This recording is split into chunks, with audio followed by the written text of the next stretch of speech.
Hello बच्चों, स्वागत है आपका गवर्नमेंट एग्जाम्स अड्डा में। बच्चों, इस वीडियो में हम बात करेंगे यूपी बोर्ड के रिज़ल्ट डेट के बारे में। हम जानेंगे कि सीबीएसई क्लास 10th का रिज़ल्ट जून में आ रहा है या ये एकमात्र अफवाह है, और हमको इसके रिगार्डिंग सीबीएसई के हेडक्वार्टर से क्या सूचना मिली है। हम इसी वीडियो में ये भी जानेंगे कि सीबीएसई का कंपार्टमेंट एग्ज़ाम इस बार होगा या नहीं होगा तो इसके फॉर्म्स कब आएंगे, कैसे भरा जाएगा, फीस कितनी होगी, आप लोगों को इसका एडमिट कार्ड कब मिलेगा, एग्ज़ाम कब होगा और रिज़ल्ट कब आएगा। इसके अलावा हम बात करेंगे सीबीएसई का जो पेंडिंग एग्ज़ाम है जुलाई में होना है, उसके होने की संभावना इन परिस्थितियों में कितनी है। तो अगर आपको लगता है कि आपको इसके बारे में जानकारी चाहिए तो इस वीडियो को आगे देखिए, अन्यथा इस वीडियो को आप यहीं स्किप कर दीजिए ताकि आपका समय बच जाए। बच्चों, सबसे पहले हम बात कर लेते हैं क्लास 10th और 12th के यूपी बोर्ड रिज़ल्ट के बारे में। प्रायोगिक परीक्षा जिन बच्चों की छूट गई थी 9 और 10 जून को वहाँ पे हुआ है एग्ज़ाम, और कॉपी तो पहले ही चेक हो गई थी। रिज़ल्ट प्रोसेसिंग बहुत तेज़ी से हो रहा है। सूचना मिल रही है कि 27 जून के दिन आप लोगों का रिज़ल्ट क्लास 10th और क्लास 12th का दोनों का घोषित कर दिया जाएगा। इसके अलावा ना कोई अफवाह है ना कोई दिक्कत है, सारी चीज़ें क्लियर हैं। अफवाह फैल रही है सीबीएसई बोर्ड के क्लास 10th के रिज़ल्ट को लेकर के। पिछले कुछ दिनों से लगातार मैसेज आ रहा है, कुछ बच्चों ने लिंक भेजा है और हमने भी प्रयास किया कि लाओ देखें क्या अफवाहें हैं। तो हमने उन वीडियोज़ को देखे और कुछ समाचार पत्रों में भी ऐसी कुछ सूचनाएं हैं जो थोड़ी सी भ्रामक हैं। सूचनाएं तो हैं, सूचनाएं सही हैं, लेकिन भ्रम की स्थिति उत्पन्न हो रही है और इस वजह से हमें भी भ्रम हो गया कि लाओ देखें, बात करें कि क्या बात हुई है। तो नॉर्मली ये जो रिज़ल्ट आने की बात कही जा रही है, ये क्लास 10th के उन बच्चों के रिज़ल्ट की बात की जा रही है जिनका 5 विषयों का एग्ज़ाम हो गया था और जिन्होंने एडिशनल सब्जेक्ट ले रखा था या जिनका 6वां विषय था या जिनका कंप्यूटर का पेपर था, वो सीबीएसई ने रद्द कर दिया था और कहा था इसमें इंटरनल मार्किंग कर दी जाएगी, इंटरनल मार्किंग के आधार पे नंबर दे दिए जाएंगे।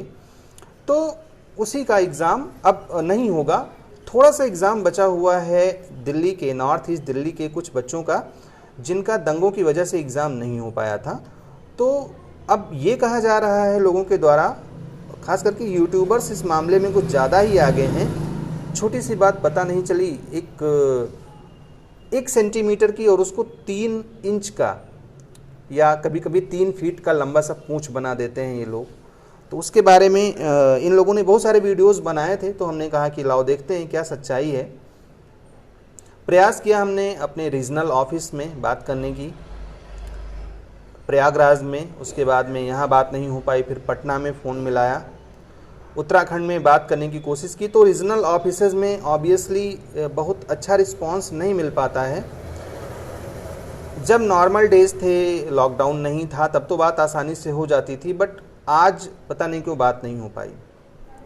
फिर हमने कहा लाओ हेडक्वार्टर में देखते हैं। वहाँ भी बहुत प्रयास के बाद तब जाकर के फ़ोन लगा और स्ट्रेट फॉरवर्ड हमने यही पूछा कि 10th का रिज़ल्ट जून में आएगा।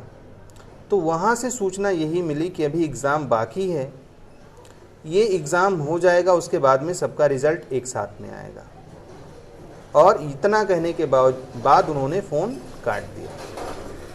फिर 2-3 बार प्रयास किया हमने और वही फिर से बात हुई, किसी और से बात हुई तो उन्होंने भी इसी बात को दोहराया। फिर हमने कहा कि कुछ सोशल मीडिया प्लेटफॉर्म पे तो ऐसी सूचना आ रही है कि 20 जून या उसके आसपास में या 20 जून को रिज़ल्ट घोषित किया जाएगा।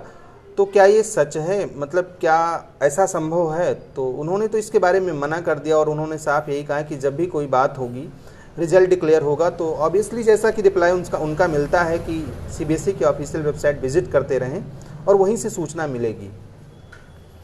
फिर हमने कॉलेज स्तर से भी, अपने स्कूल स्तर से भी बहुत अपने कुछ नोडल ऑफिसर्स से बात करने की कोशिश की और बच्चों जो पता चला वो यही है कि 20 जून या उसके आसपास में क्लास 10th का या किसी भी तरीके का कोई रिज़ल्ट नहीं आ रहा है। अब वैसे भी 4-5 दिन का टाइम बचा है, आप चाहो तो देख लो, क्योंकि कुछ लोग हैं पता नहीं क्या मिलता है उनको तिल का ताड़ बनाने में। अब उन्होंने वीडियो बना दिया, आप परेशान हो, तो बच्चों परेशान ना हो। अगर रिज़ल्ट उनके अकॉर्डिंग आ भी जाता है, मान लेते हैं जो मैंने बात आपको बताई वो गलत भी हो जाती है, रिज़ल्ट आ भी जाता है तो भी बहुत खुशी की बात है। एक डिब्बा मिठाई मेरे घर भी भिजवा देना है, मेरे पास चले आना, मुझे से मिठाई खा लेना। तो खैर ये तो थी क्लास 10th के रिज़ल्ट की बात। क्लास 10th और 12th में बहुत सारे ऐसे बच्चे हैं जिन्होंने कंपार्टमेंट 2 का एग्ज़ाम दिया है। किसी वजह से कुछ लोगों का एग्ज़ाम छूट गया है या फॉर्म नहीं भर पाए कंपार्टमेंट का। कुछ बच्चे ऐसे भी हैं जिनका एग्ज़ाम बहुत अच्छा नहीं गया है, मेन एग्ज़ाम जो था, जो रेगुलर स्टूडेंट थे और बहुत अच्छे से उनका एग्ज़ाम नहीं हुआ, वो इस बात को लेकर के परेशान हैं कि क्या होगा अगर किसी कंडीशन में वो फेल हो जाते हैं। तो ऑब्वियसली जैसा कि आपको पता है कि कंपार्टमेंट एग्ज़ाम इसके लिए करवाती है CBSE, और इस साल भी अगर परिस्थितियां सामान्य रही होती, मई में आपका रिज़ल्ट आता, तो ये एग्ज़ाम जुलाई में प्रस्तावित था। जुलाई में कंपार्टमेंट का एग्ज़ाम होता। कौन से बच्चे देते? जो मेन एग्ज़ाम में फेल हो गए होते, रेगुलर बच्चे, उनका कंपार्टमेंट फर्स्ट होता। और जिन बच्चों ने कंपार्टमेंट 2 का फॉर्म भरा था, कंपार्टमेंट 2 दिया था, वो बच्चे देते कंपार्टमेंट 3 अगर फेल हो गए होते तो। और ऐसे बच्चे जिनका कंपार्टमेंट 2 का फॉर्म छूट गया था वो भी इसके लिए एलिजिबल थे। अब क्या हुआ है, परिस्थितियां तो बदल गई हैं। लॉकडाउन की वजह से बहुत सारा जो शेड्यूल था वो फॉलो नहीं हो पा रहा है।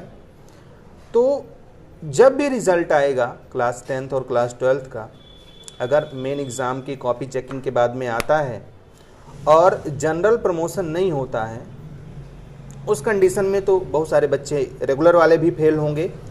कंपार्टमेंट 2 में जो बच्चे अच्छा परफॉर्म नहीं कर पाए हैं या ऐसे बच्चे जिनका कंपार्टमेंट 2 का फॉर्म नहीं फिल हो पाया था, उनके लिए फॉर्म आएगा कंपार्टमेंट 3 का या कंपार्टमेंट फर्स्ट, जो रेगुलर बच्चे होंगे उनके लिए।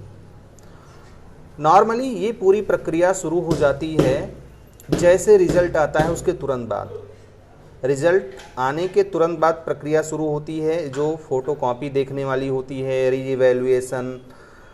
तो ये सारी चीज़ें होती हैं कि अगर आपको अपने रिज़ल्ट पे यकीन नहीं हो रहा है तो आप ये 4-5 स्टेप में प्रक्रिया पूरी कर लें। कुछ बच्चों का नंबर फिर भी नहीं बढ़ता और वो कंपार्टमेंट के लिए ऑप्ट करते हैं। उसी टाइम पे अब की बार जो सूचना आई थी यही आई थी कि 7 में ही कंपार्टमेंट का फॉर्म आएगा। तो अब की बार अगस्त में, 15 अगस्त के आसपास मेन रिज़ल्ट आने की संभावना है, अगर सुप्रीम कोर्ट से स्टे नहीं लगा, एग्ज़ाम कैंसिल नहीं हुआ तो। उस कंडीशन में जैसे ही रिज़ल्ट आएगा उसी हफ्ते में फॉर्म भरना शुरू हो जाएगा कंपार्टमेंट का। ध्यान से सुन लीजिए, जैसे ही आपका मेन रिज़ल्ट आएगा वैसे ही कंपार्टमेंट का फॉर्म भरना शुरू हो जाएगा। और ये फॉर्म बच्चों ऑनलाइन भरना होता है। आप अगर मान लिया रेगुलर स्टूडेंट हो और फेल हो गए हो तो नॉर्मली स्कूल वाले अपनी तरफ से ये फॉर्म भर देते हैं, लेकिन अगर आप चाहो तो अपने घर से भी भर सकते हो। स्कूल वाले इसलिए भर देते हैं क्योंकि ये उनकी जिम्मेदारी थी कि वो आपको इतना अच्छे से पढ़ाते कि पास हो जाते आप। लेकिन जो बच्चे एक बार फिर से फेल हो जाते हैं, स्कूल वाले दोबारा उनका फॉर्म नहीं भरते। तो ये काम पूरा अपने मन से करिएगा, घर से करिएगा, ऑफलाइन नहीं होता, ऑनलाइन आप फॉर्म फिल कर सकते हो। फॉर्म फिल करने की जो फीस होती है 300 रुपये होती है। एक सब्जेक्ट में आप इसका एग्ज़ाम दे पाएंगे। इसकी जो परीक्षा है बच्चों सितंबर के फर्स्ट वीक में प्रस्तावित है, अभी फ़िलहाल जो न्यूज़ है उसके अकॉर्डिंग, और सितंबर के लास्ट तक 3rd या 4th वीक तक इसका रिज़ल्ट आ जाएगा और अक्टूबर में आप एडमिशन करवा पाओगे। अब जो बच्चे 11th में जाएंगे उनके लिए तो बहुत ज़्यादा समस्या नहीं होगी एडमिशन में, लेकिन जो बच्चे 12th पास करके कॉलेज में एडमिशन लेना चाहेंगे उनके लिए समस्या होगी। तो उस समस्या से बचने के लिए मैं कुछ आपको टिप्स दे रहा हूँ, इसको बच्चों आज ही से दिमाग में बैठाए रखना ताकि उस टाइम पे आपको दिक्कत ना हो। अगर आपको लगता है कि 12th में आपका कंपार्टमेंट आएगा तो आसपास के जो कॉलेज हैं जहाँ पे आपको एडमिशन चाहिए वहाँ पे आप बात कर लीजिए। वो लोग प्रोविज़नल एडमिशन देते हैं। प्रोविज़नल इन द सेंस कि आप वहाँ का टेस्ट वगैरह अगर क्लियर कर ले गए तो आपका एडमिशन ले लेंगे और 1-2 महीने का टाइम देंगे। अगर उस टाइम में 1 महीने के टाइम में अगर आप रिज़ल्ट अपना सबमिट कर पाए पास का, तो आपका एडमिशन कंफर्म हो जाएगा, नहीं तो वो आपको रिजेक्ट कर देंगे। ऐसी सुविधा कुछ लोग देते हैं और अगर आप बात कर लेंगे तो हो सकता है आपको भी ये सुविधा मिल जाए। या आप अपने आसपास के कॉलेज में बात कर लीजिएगा कि हमारी इस तरीके की कंडीशन अगर होती है तो क्या हम हमारा एडमिशन कर लेंगे। अगर आप उनसे पहले बात किए रहेंगे तो संभावना यही है कि शायद वो आपका एडमिशन कर लेंगे। अब बहुत से बच्चे पूछ रहे हैं कि सर केस का क्या हुआ। बच्चों यकीन मानो, मैं किसी की तो नहीं जानता, बट अभी तक ज़्यादातर लोगों के पास में केस के बारे में बहुत ज़्यादा डिटेल्स नहीं है। सुनवाई कब होनी है, फैसला कब आना है, डेट कब लगी है, कुछ भी नहीं क्लियर हो पा रहा है और कुछ भी नहीं पता चल पा रहा है। हाँ, पेरेंट्स ज़रूर गए हैं वहाँ पे सुप्रीम कोर्ट में, और सुनने में यह आया था कि सुप्रीम कोर्ट या हाई कोर्ट सुओ मोटो मतलब स्वतः संज्ञान लेकर के इस एग्ज़ाम के बारे में सुनवाई कर सकता है। मतलब जिस तरीके से परिस्थितियां बिगड़ती जा रही हैं दिनों दिन, खास करके बड़े शहरों में, वहाँ पे एग्ज़ाम होने की संभावना दिनों दिन घटती जा रही है, क्योंकि नए नए क्लस्टर्स बन रहे हैं, नए नए कंटेनमेंट जोन्स आ रहे हैं। तो जहाँ पे अभी मान लिया अभी 2-3 दिन में सीबीएसई का एडमिट कार्ड आना है, अगर कहीं पे कंटेनमेंट जोन नहीं है और जुलाई लगते लगते वहाँ कंटेनमेंट जोन हो गया, तो सीबीएसई के सामने एक बड़ी समस्या आ जाएगी कि वो इन बच्चों को शिफ्ट कहाँ पे करे, इनका एग्ज़ाम कहाँ पे करवाए। तो ये सब कुछ तो सीबीएसई को मैनेज करना है। फिलहाल एग्ज़ाम होने की संभावना परिस्थितियों और केस के अकॉर्डिंग 20% है। अगर हम देखें कि परिस्थितियां बिगड़ रही हैं उस हिसाब से, तो 20% संभावना है कि एग्ज़ाम हो पाएगा। लेकिन अगर हम सीबीएसई की बात करें, तो जब मैंने आज ये पूछा हेडक्वार्टर में कि ये एग्ज़ाम होगा या नहीं होगा क्योंकि कोर्ट केस हो गया है, तो उन्होंने कहा केस के बारे में हम कुछ नहीं बता सकते, लेकिन अभी ये मान करके चलिए कि एग्ज़ाम की हमारी तैयारी पूरी है। तो बच्चों, आपको इन सारी चीज़ों को इग्नोर करते हुए अपनी पढ़ाई जारी रखनी है अगर आपका एग्ज़ाम होना है तो। इसलिए मैं कह रहा हूं क्योंकि अगर आप भ्रम में पढ़ोगे और एग्ज़ाम हो गया, उस कंडीशन में आपका नुकसान होगा। तो जो भी परिस्थितियां होंगी 1 हफ्ते में क्लियर हो जाएंगी। तब तक मन लगा करके निश्चित भाव से, निश्चिंत भाव से अपनी तैयारी करिए, और आपका पढ़ा हुआ या आपका मेहनत किया हुआ कभी भी बेकार नहीं जाता है, ये आपके काम में आएगा। वैसे आप स्वस्थ रहेंगे तभी सब कुछ संभव है कि इस दुनिया में आप किसी चीज़ का उपभोग कर पाएंगे। सीबीएसई या कोर्ट का निर्णय जो भी हो, अभी कंडीशन ये है कि आपका एग्ज़ाम होना है और आपको अपनी तैयारी करनी है। बहुत सारे वीडियोस देख करके आपको कन्फ्यूज़न लाजमी है कि आप कन्फ्यूज़ हो जाओगे। तो बस सिंपली मैं आपसे यही कहूँगा कि परिस्थितियाँ कैसी भी हों, अगर आपको अपनी पहचान बनानी है तो आपको घिसते रहना होगा और तभी आप निखर कर सामने आओगे। तो बच्चों, आज के लिए बस इतना ही। All the best. May God bless you. Thank you for watching this video.